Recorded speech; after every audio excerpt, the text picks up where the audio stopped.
sommes aujourd'hui à la rédaction d'Alliancy en présence de David Gillot. David Gillot est le directeur général de Téléperformance France depuis quelques mois et nous sommes ravis de l'accueillir. Bonjour David. Téléperformance est le leader mondial de la gestion de la relation client. Mais déjà, qu'est-ce que Téléperformance en France ? Bonjour, tout d'abord. Téléperformance, c'est effectivement le leader mondial de la relation client. Nous opérons en marque blanche pour le compte d'entreprises du secteur des télécommunications, de l'énergie ou du service en général.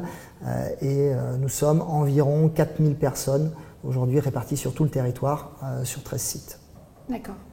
Et alors, évidemment, la crise de la Covid que l'on vit depuis bientôt 18 mois a certainement changé beaucoup pour votre activité. Comment ça s'est traduit concrètement? Enfin, quelles ont été finalement les conséquences de cette crise par rapport à vous déjà et à vos clients? Alors, une première conséquence, effectivement, sur le rapport des consommateurs aux marques, qui était un rapport beaucoup plus distancié, et qui a finalement un peu accéléré certaines tendances que nous voyons déjà depuis quelques années, et notamment un rapport au temps qui s'est transformé avec un vrai besoin d'instantanéité dans les réponses que nous pouvions apporter. Donc ça c'est la première. Un client moins patient. Exactement, un client en tout cas plus en attente de réponses rapides.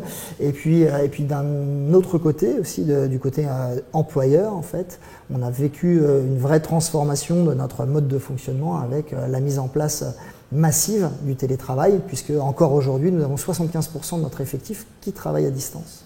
Ah oui, puisque vous me disiez, c'est que 2/3 de vos salariés souhaitent continuer à télétravailler. Exactement. Aujourd'hui, effectivement, nous avons 75% qui travaillent de leur domicile, et pour autant, nous savons que nous avons 2/3 de nos collaborateurs qui ne souhaitent pas revenir au modèle de fonctionnement initial. Donc, c'est une contrainte avec laquelle nous devons composer et sur laquelle nous travaillons d'arrache-pied depuis maintenant plus d'1 an. Alors évidemment, vous avez déjà mis en place un certain nombre de solutions techniques. Vous travaillez également beaucoup sur la data. Je veux dire, justement, travailler sur la data, ça se traduit comment et ça veut dire quoi en termes de bénéfices pour vous, pour les clients? Alors, travailler sur la data, c'est quelque chose qu'on fait déjà depuis plusieurs années, puisque nous sommes souvent à la source de la donnée. Nous gérons l'interaction pour nos clients de Norbound avec leurs consommateurs. Donc, nous avons à notre disposition tout un ensemble de données.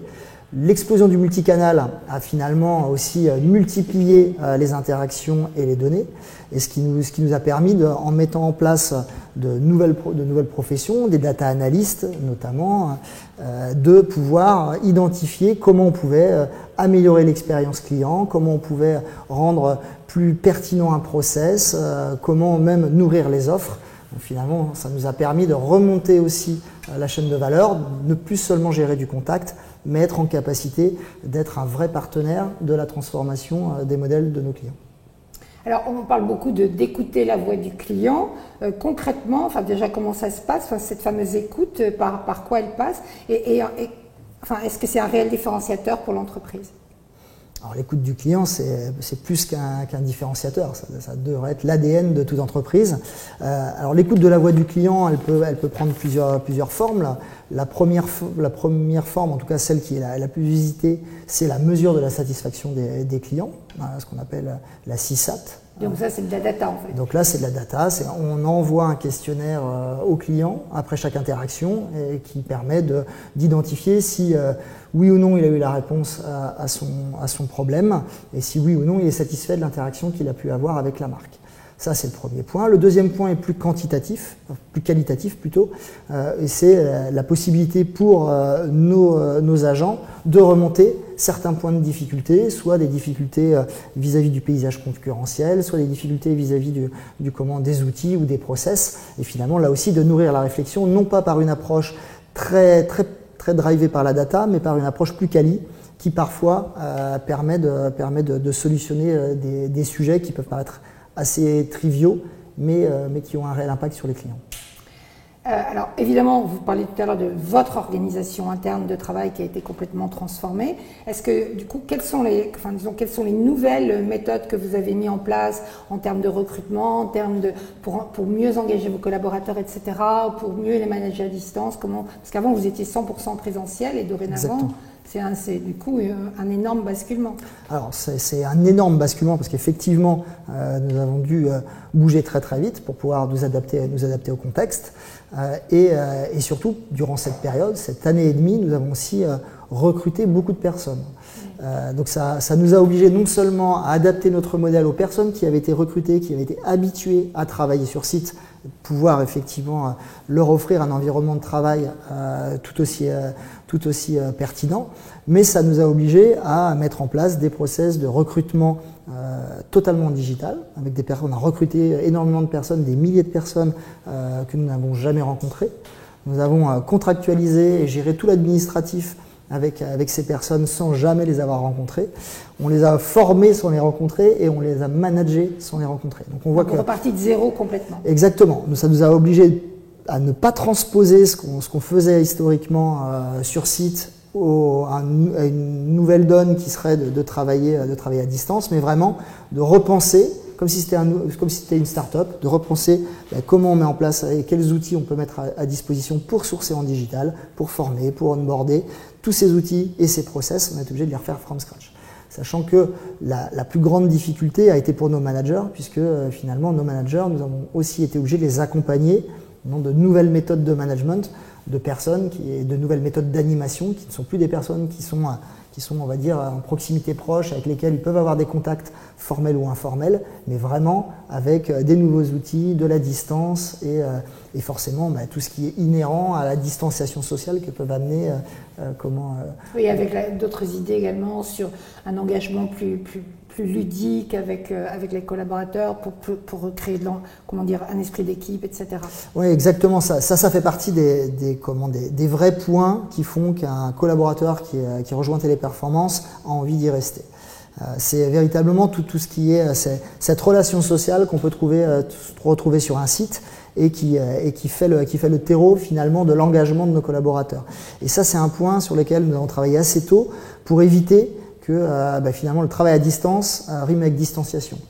Et ça, c'était un point très important. Et, à titre d'exemple, nous venons de débuter un challenge avec un outil qui s'appelle Squadeasy, un outil très intéressant qui permet finalement de constituer des équipes virtuelles partout en France. Donc, on a, je crois, une cinquantaine d'équipes qui se sont formées, totalement ludiques, totalement déconnectées d'ailleurs de tout élément lié au contexte du travail, puisqu'il s'agit de comptabiliser les pas faits par les différentes équipes.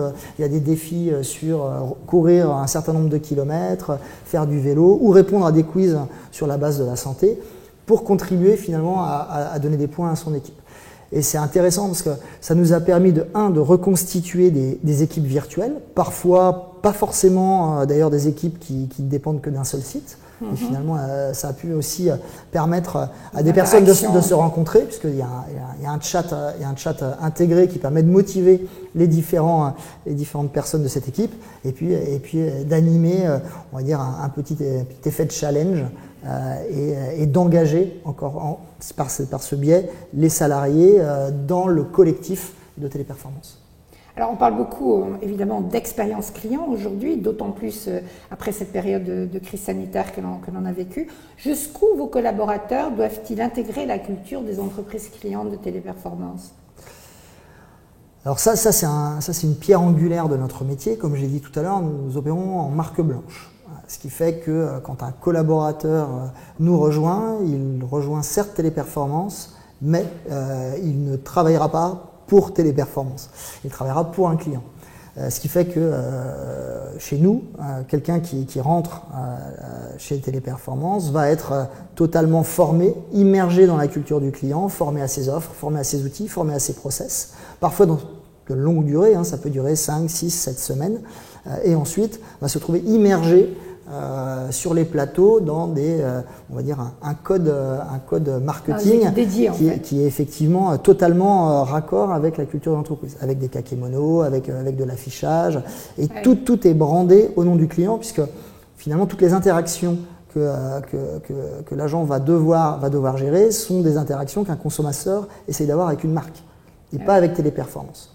Et donc il est important pour nous, primordial, que l'agent se sente appartenir à la marque. Ah oui, attaché à la marque de façon à ce qu'il réponde de façon au nom de la marque. Exactement.